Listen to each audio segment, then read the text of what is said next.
Estás escuchando Fuente Inagotable, un momento para reflexionar.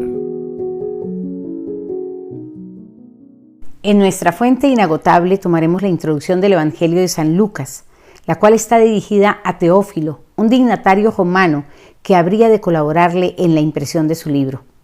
Lucas, como médico griego y amigo personal de Pablo, era una persona muy instruida que se dedicó a realizar una cuidadosa investigación histórica de la vida de Jesús y, como lo muestra la introducción de su Evangelio, lo que más anhelaba era dar a conocer a los gentiles el mensaje poderoso de la cruz, utilizando un lenguaje universal, de fácil entendimiento para todos, todas las edades, todos los tiempos y todas las naciones.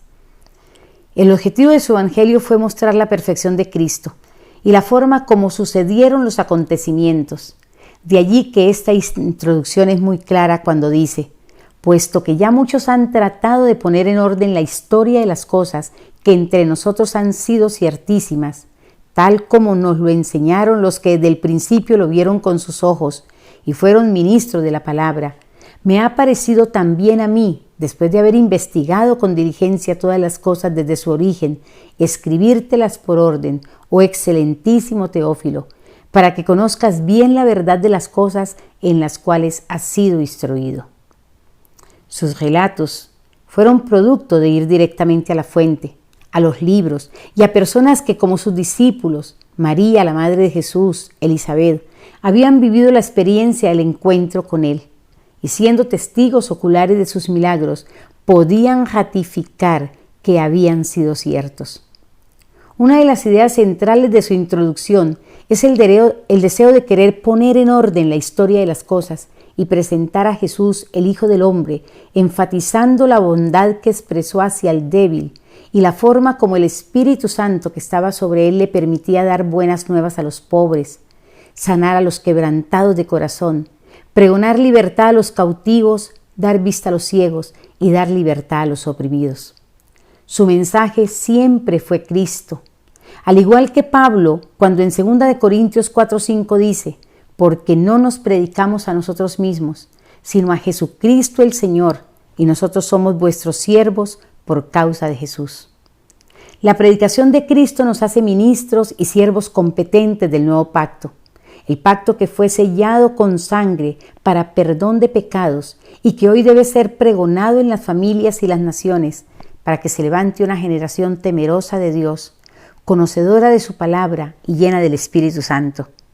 Una generación que, apartada del pecado, pueda conducirse en santidad y consagración, siendo testigos del amor de Dios en nuestras vidas.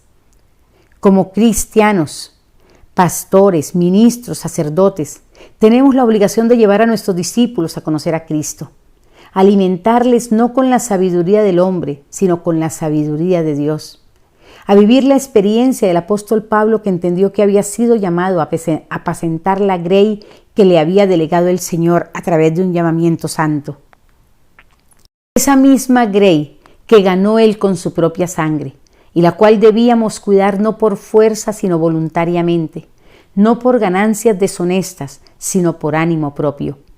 En muchos lugares del mundo se está entrando en un tiempo especial de oración y reflexión en torno a Cristo.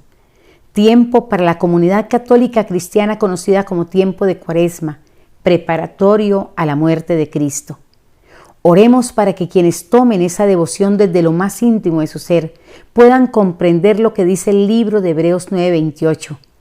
Así también Cristo fue ofrecido una sola vez para llevar los pecados de muchos y aparecerá por segunda vez sin relación con el pecado para salvar a los que le esperan. Jesucristo ya murió y resucitó una vez y para siempre. Ya no vuelve a morir. Cuando venga por segunda vez, será para recoger la cosecha e irnos con Él directamente al Padre. Hoy te invito a que, igual que Lucas, vayas directamente a la fuente de vida, que es la palabra de Dios, que ordenes tus pensamientos, el conocimiento que tienes de la palabra, que te conviertas en un misionero leal y verdadero al Evangelio de Cristo. El apóstol Pablo le decía a los Gálatas en su capítulo 1: no es que haya otro evangelio, sino que algunos os perturban y quieren pervertirlo. Mas si aún nosotros o algún ángel del cielo os anunciase un evangelio diferente del que os hemos anunciado, ese sea anatema. Lo mejor que podemos hacer en cualquiera de los ámbitos para poder transmitir el mensaje correcto es ir a la fuente directa. Pidámosle hoy a Dios que nos permita ser esos misioneros que realmente llevamos la palabra de verdad a donde vamos. Señor, toma mi vida nueva.